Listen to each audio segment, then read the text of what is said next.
Yuk, belajar bersama teknologi AI.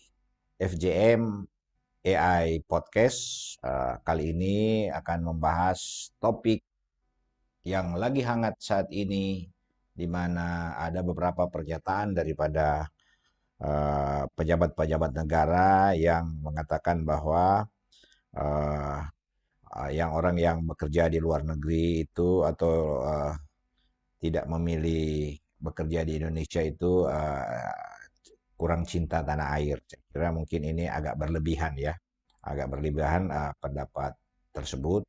Namun ya tentu ini kita menghargai, mereka tentu punya alasan tertentu kenapa seperti itu.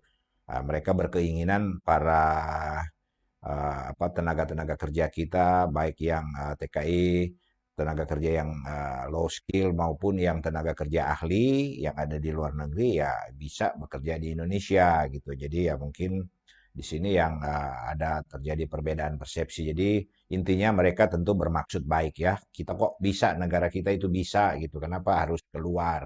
Tapi tentunya mungkin saya bisa sedikit bercerita tentang pengalaman saya di tahun 2000. Saya studi master dan doktor di Jepang, kemudian saya postdoc di Kanada 1 tahun, tahun 2000. Nah, saat itu saya ditawarkan oleh profesor saya agar supaya ya sebaiknya Anda tidak pulang Indonesia gitu. Karena apa? Karena di sana kan gajinya rendah. Ya memang pada saat itu status saya sudah sebagai dosen memang ya. Ya dengan golongan 3A waktu itu.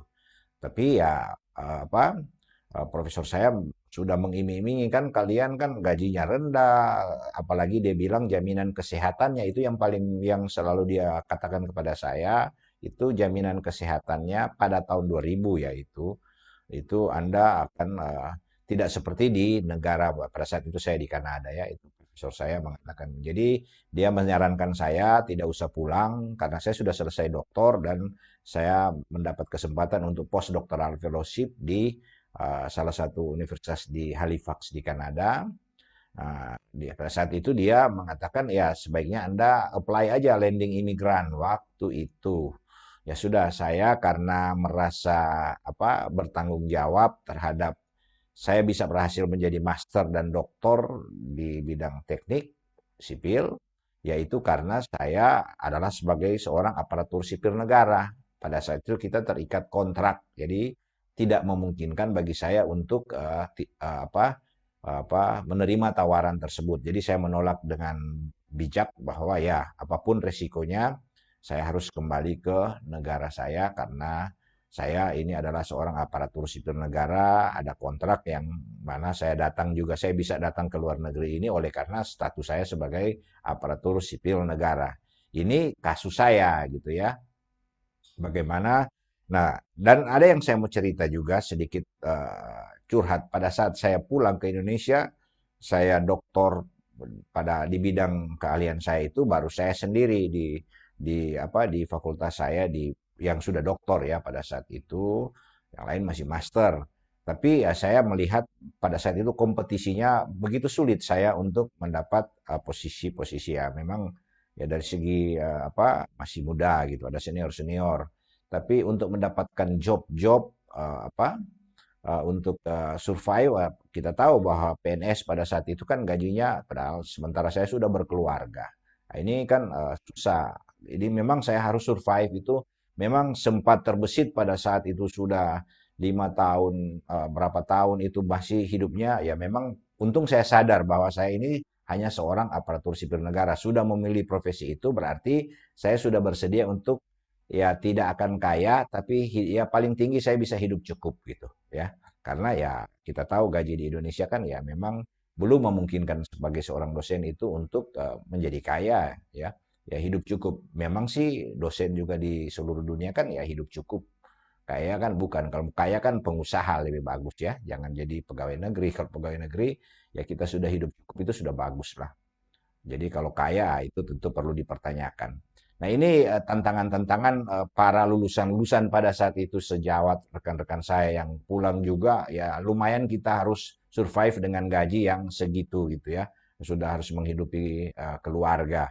Nah, untung masih bisa. ditahan lah. Tapi sebenarnya pada saat itu ada sedikit semacam rupa penyesalan. Kenapa saya tidak menetap saja, saya menerima tawaran profesor saya untuk bekerja di luar negeri saja, tidak usah pulang gitu. Sebenarnya sempat ada, bahkan saya sempat berdis ke tanya lagi ke profesor gimana masih ada peluang lagi untuk rekomendasi itu. Dia bilang masih bisa, cuman ya sudah.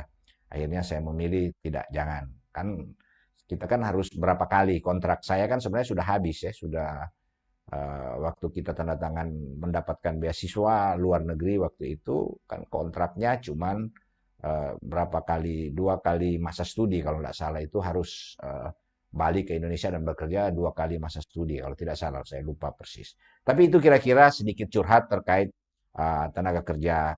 Masalah sekarang ini yang menjadi polemik atau ya menjadi tantangan itu sebenarnya sih kalau kita apakah perlu negara memanggil semua ini atau bagaimana ya, ini kita lihat nilai-nilai manfaat, tantangan dan dampaknya bagi perekonomian Indonesia jika Indonesia mengirimkan tenaga kerja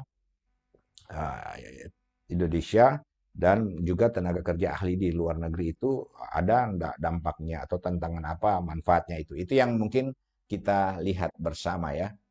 Oke, yang pasti sih pasti ada manfaatnya. Jadi manfaat tenaga kerja di Indonesia TKI di luar negeri yaitu peningkatan pendapatan dan kesejahteraan, gaji lebih tinggi itu kita tidak bisa pungkiri ya. Iya kan kita di sana kan gaji di sana bisa saving ya. Saya beasiswa aja masih studi beasiswa pemerintah Jepang dan saya postdoc di Kanada, pada saat itu saya bisa saving ya. Itu. Nah, sementara kalau dengan gaji PNS pada saat itu ya eh, belum memungkinkan untuk seperti itu. Itu fakta di lapangan.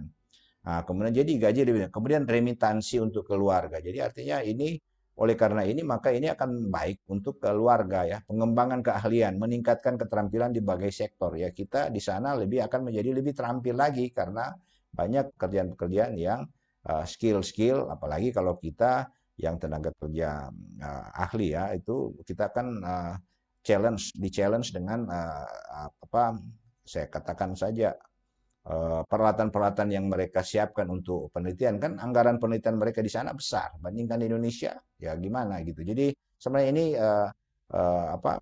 obstacle ya, nanti kita lihat selanjutnya pengembangan keahlian, meningkatkan keterampilan di berbagai sektor ya, manfaat lain ini untuk TKI ya, yang low skill ya, kontribusi terhadap ekonomi Indonesia, remitansi miliaran dolar bagi ekonomi. Kan mereka bekerja, mereka mengirim hasil kerjanya itu uang-uang ke Indonesia. Jadi itu kan menambah pendapatan negara gitu. Jadi sebenarnya ya ini pemerintah harus bijak dalam hal ini. Kalau memang Indonesia lowongan kerja itu sudah sangat terbuka besar sekarang ini kan, mau di apapun ya memang mau kerja pertama itu banyakkan sarjana aja kita masih masih dibayar UMR gitu ya. Nah, dengan gaji itu. Sementara kalau di luar negeri, sedangkan kita tidak sarjana, tidak memandang apa, yang penting Anda punya skill, mereka tidak melihat apa seperti persyaratan-persyaratan Indonesia yang sudah banyak disebarkan itu, apa eh, mereka bisa mendapat gaji dan bisa saving. Nah, ini fakta dan kenyataan. Jadi mungkin rasa cinta tanah air, tapi kalau susah susah mendapatkan atau apa mendapatkan eh, hidup layak, ya pemerintah harus fair dalam hal ini, tidak usah terlalu berlebihan dalam apa ya, menghimbau mereka agar supaya lebih cinta ke tanah air atau berbuat untuk tanah air, silahkan sah-sah saja, tidak ada yang salah. Tapi seperti menjudge atau apa bahwa itu tidak cinta tanah air, saya kira saya tidak sependapat jika tujuan dan maksud seperti itu. Kalau tujuan dan maksud untuk supaya mari kita kembangkan bangsa ini, ya saya sependapat. Tapi kalau mereka bekerja di luar dan dibilang tidak cinta tanah air, saya kurang sependapat hal seperti itu. Ya, memperkuat hubungan diplomatik, meningkatkan kerjasama internasional. Ya, dengan demikian kan ada nilai manfaat. Jadi jangan melihat para TKI ini hanya atau tidak cinta, apalagi ada embel-embel tidak cinta tanah air. Mungkin ini perlu dikoreksi. Saya pikir pemerintah tidak bermaksud seperti itu ya. Itu hanya himbauan saja. Tapi ya mudah-mudahan itu bisa dicek lagi ya. Kemudian masalah, ya memang ada masalah juga sih, bukan berarti kalau kita apa tenaga kerja kita TKI kita di luar negeri itu tidak bermasalah di sana. Kasihan kan kita lihat ada beberapa yang hukuman mati, kemudian ada yang berbagai macam problem-problem yang terjadi, tapi ya itulah resiko-resiko eksploitasi dan kekerasan, banyak kasus pelecehan dan kondisi kerja buruk. Ini kemungkinan-kemungkinan ada terjadi, yaitu memang faktanya, dan itu ya risiko bagi yang memilih untuk bekerja di luar negeri. Tapi tetap pemerintah kan tetap ada melindungi, kan ada yang mau dihukuman mati, Indonesia berusaha untuk melindungi. Kurangnya perlindungan hukum, tidak semua negara memberikan perlindungan bagi pekerja migran. Ya memang ada negara-negara tertentu yang sedikit kurang menghargai para pekerja migran. Kemudian adanya penipuan dan perdagangan manusia, itu saya pikir yang terakhir itu di Vietnam atau di mana ya, itu mereka disekap, dipaksa bekerja ya, disekap, dan untung ada yang bisa lolos, dan pemerintah Indonesia bekerja sama dengan negara yang ada itu, mereka bisa dipulangkan. Tapi ya lumayan penderitaan mereka. Ini semua adalah tantangan dan masalah TKI di luar negeri. Jadi jangan pikir kita bekerja di luar negeri, ya memang seperti yang dikatakan, ya itu hanya ada pejabat juga mengatakan kan kalian menjadi kelas 2. Ya tapi kita mau kelas 1 ke kelas 2 kan, tapi kalau memang itu kasihan kebutuhan hidup. Sementara di Indonesia kita susah untuk mereka susah untuk mendapatkan gaji seperti itu, ya apa boleh buat. Mau jadi kelas 2 pun itu enggak apa-apa gitu ya. Ya, tapi enggak apa-apa, silakan saja. Kita memang benar kalau kita bekerja di luar negeri ya kita akan menjadi kelas 2 bukan kelas, karena mereka akan memprioritaskan warga negara yang memang asli mereka. Ya, baru dampak sosial juga jauh dari keluarga, anak-anak dan lain sebagainya. Ini masalah tantangan. Jadi bukan berarti mereka bekerja di luar negeri itu mereka enak-enak, dan semua kita juga pada saat saya bekerja di sana itu melakukan postdoc itu juga saya merasakan gimana rindu terhadap tanah air, itu rasa cinta terhadap tanah. Bahkan kita membawa nama bangsa itu setiap ada acara-acara budaya di sana, saya memperkenalkan Indonesia. Jadi kita di mana-mana, biarpun kita berada di luar negeri, kita itu memperkenalkan bangsa Indonesia. Jadi rata-rata anak-anak Indonesia seperti itu. Ya memang tidak dipungkiri ada juga orang yang minta suaka, ya sudah itu hak mereka juga. Tapi ya mungkin itu yang, tapi itu juga saya rasa itu karena paksaan hidup. Mungkin itu jalan yang terbaik buat mereka, tapi ya tidak hanya segelintir orang, tapi banyakkan orang dia bekerja di luar negeri, dia tetap mempertahankan atau cinta terhadap tanah air kita, karena yaitu dari bentuk wujud-wujud setiap acara kita selalu memperkenalkan kita adalah bangsa Indonesia. Itu yang mungkin eh, perlu dilihat ya. Jadi mungkin kalau yang pernah di luar negeri kan seperti kita, ya kita tahu banyak sekali ya, kita punya pakaian-pakaian adat, mau pakaian adat apa aja kita pakai setiap kali ada undangan untuk memperkenalkan budaya negara masing-masing. Oke, lanjut. Manfaat tenaga kerja. Nah, sekarang itu tadi TKI. Sekarang tenaga kerja ahli di luar negeri. Ini yang kita sebut sebagai brain ruin ya, brain ruin ya. Itu istilah istilah yang sudah itu ya. Ya, peningkatan penghasilan dan karir, gaji lebih tinggi dan fasilitas kerja lebih baik. Ya itu seperti tadi saya masuk di kategori ini karena saya doktor dan postdoc di Kanada dan ditawarin untuk kerja di sana ya. Jadi saya sudah ditawarin, belum pada saat itu juga belum langsung dapat kerja, tapi minimal saya menjadi asisten di lab untuk menyelesaikan penelitian-penelitian profesor saya waktu itu ya. Ya memang lumayan gaji pada saat itu. Kalau bandingkan pada saat itu gaji saya di Indonesia jauh lah. Saya mendapat gaji hampir 3-4 kali lipat ya itu pada saat itu. Ya. Nah, sambil mencari pekerjaan-pekerjaan yang lebih baik lagi daripada asisten lab ya. Tapi ya lumayan. Pengalaman dan keahlian global, akses ke teknologi terbaru dan lingkungan kerja profesional. Ya, betul, transfer ilmu dan inovasi bisa membawa teknologi dan investasi ke Indonesia. Saya ingat itu alat-alat penelitian saya itu agak sulit saya mau bikin kerja di Indonesia karena jutaan itu untuk membuat file itu, satu model file itu untuk dirusak itu sekali uji itu puluhan juta, bahkan ada yang ratusan juta. Alat-alat untuk sensor, untuk cek apa semua kekuatan daripada fondasi itu puluhan dan ratusan juta. Itu kalau kita mau biaya di Indonesia dengan anggaran itu pada saat itu agak susah. Mungkin sekarang sudah lebih baik lagi ya di Indonesia. Jadi ya memang perlu ditimbang-timbang. Cuma perlu effort untuk bisa mendapatkan transfer ilmu dan inovasi, bisa membuat teknologi investasi ke Indonesia. Jadi ya itu, faktanya itu kan saya dapat di sana dan saya bisa waktu pulang itu kan lumayan. Sekarang saya gunakan kemampuan yang saya belajar di sana sekarang ini ya lumayan bermanfaat. Jadi karena ada penelitian-penelitian lanjut atau kerja-kerja lanjut yang saya lakukan di sana ya. Jadi kita lihat sisi positifnya saja ya. Sisi negatif tadi memang ya betul itu. Ya saat ini ya, oleh karena tuntutan pekerjaan mereka bisa mendapat hidup lebih baik ya dan seterusnya. Ketika cerita saya ya setelah pulang Indonesia agak agak lama sekali baru saya bisa survive ya. Eh, Dan bukan cuma saya, banyak juga yang kasihan. Ada yang bahkan pernah saya dengar teman saya itu sampai hampir bunuh diri karena dia sudah doktor dan sudah profesor, tapi dia kehidupannya tidak terlalu baik, berubah.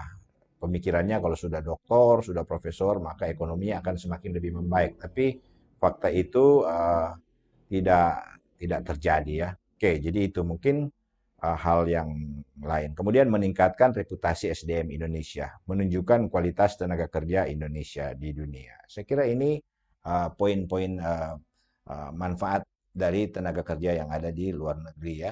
Jadi kita lihat dari sisi positif. Nah, dari sisi negatif ini ya ada istilahnya brain drain ya. Brain drain itu banyak tenaga ahli memilih menetap di luar negeri. Yaitu karena mereka mau bikin satu penelitian ya, dengan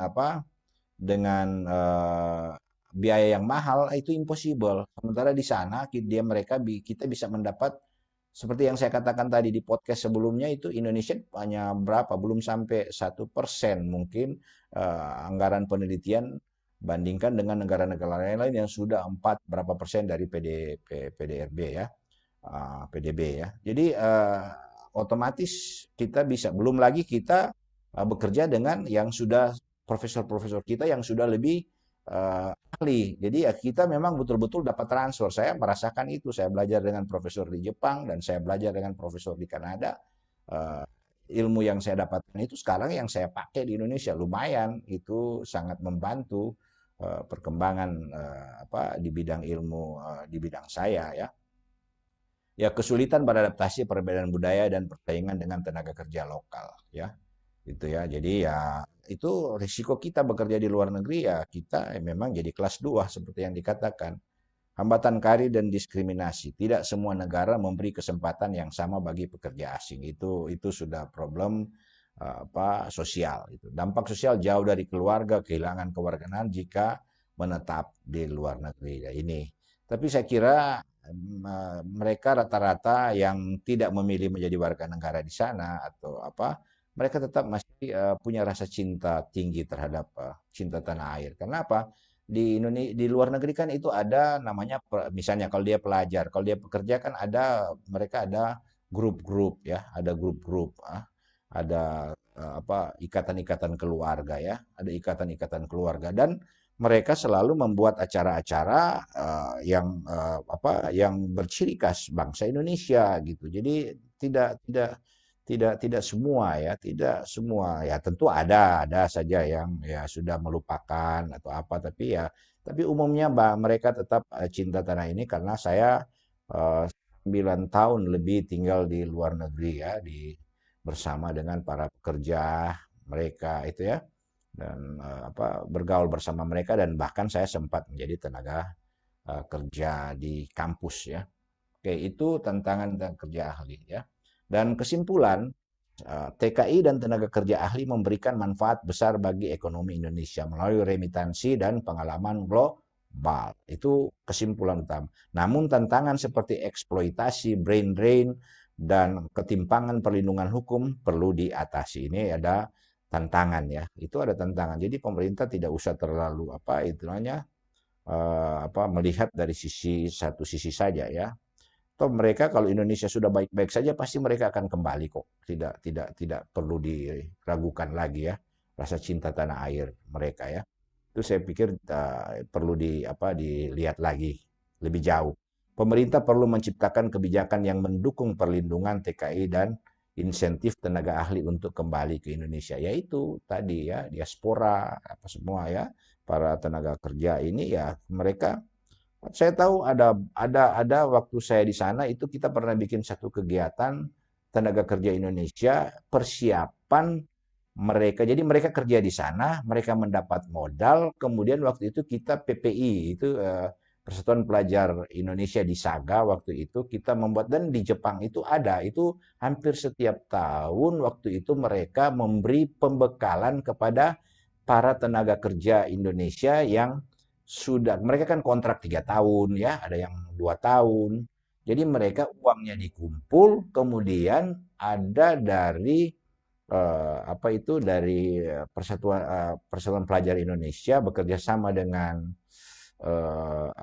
satu kelompok di Indonesia, mereka memberi pembinaan atau training lanjut kepada ini tenaga-tenaga kerja Indonesia yang ada di Jepang pada saat itu supaya pada saat mereka pulang uang yang mereka kumpulkan di Jepang itu mereka pulang mereka buka usaha.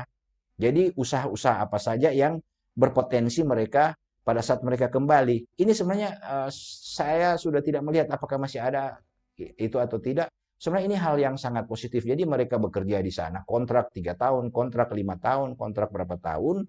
Pada saat mereka sudah punya uang, mereka pulang di Indonesia, mereka diberi informasi terkait usaha-usaha apa, peluang usaha apa di Indonesia yang mereka bisa gunakan uang yang mereka kumpulkan itu untuk berusaha. Jadi mereka tidak pulang langsung mentah begitu saja, tapi mereka ada bekal oh, dapat informasi. Saya tahu saya kebetulan waktu itu ketua panitianya karena saya yang bikin waktu itu. Itu ada kerjasama kita pelajar Persatuan Pelajar Indonesia di Caga waktu itu dan seluruh Kyushu kalau tidak salah, semua pekerja-pekerja kita undang dan para mentor-mentor yang sudah berhasil sukses-sukses, mereka memberi pencerahan bagaimana menjadi pengusaha. Waktu itu ada beberapa pengusaha yang sukses yang memberi pencerahan kepada para tenaga kerja Indonesia yang sudah siap-siap nanti 1-2 tahun mereka akan pulang dengan uang mereka itu mereka bisa bikin apa. Jadi mereka diajarkan pulang jadi apa. Nah ini sebenarnya yang mungkin pemerintah coba perlu cek ya. Jadi semua tenaga-tenaga kerja kan mereka tidak sampai selama-lamanya di luar negeri. Mereka kan bisa saja kontrak sekian tahun. Jadi itu kan ada di sana kan ada embassy, ada duta besar dan lain sebagainya. Mereka tetap terus dibina agar supaya mereka tetap punya rasa cinta tanah air ya. Tapi paling tidak mereka adalah pejuang-pejuang devisa. Paling tidak mereka adalah pejuang-pejuang devisa karena uang-uang pekerjaan mereka itu kan mereka kirim ke Indonesia ke orang tua, ke keluarganya. Jadi kita lihat dari sisi positif. Kalau saya masih melihat ini sebagai hal yang positif bagi bangsa ya. Jadi kita tidak usah terlalu dilebih-lebihkan lah. Saya kira ini yang bisa saya sampaikan terkait podcast saya mengenai tenaga kerja Indonesia, TKI maupun tenaga kerja ahli ya. Problem, manfaat, tantangan dan dampak bagi perekonomian bangsa Indonesia. Oke, mudah-mudahan kita boleh tetap terus melakukan program-program pemerintah dan tentunya pemerintah juga tetap perlu mendampingi, menjaga agar supaya rasa cinta terhadap tanah air Indonesia itu tetap terus ada dalam hati nurani setiap insan bangsa Indonesia. Oke, sekian dan nanti kita ketemu lagi di podcast selanjutnya.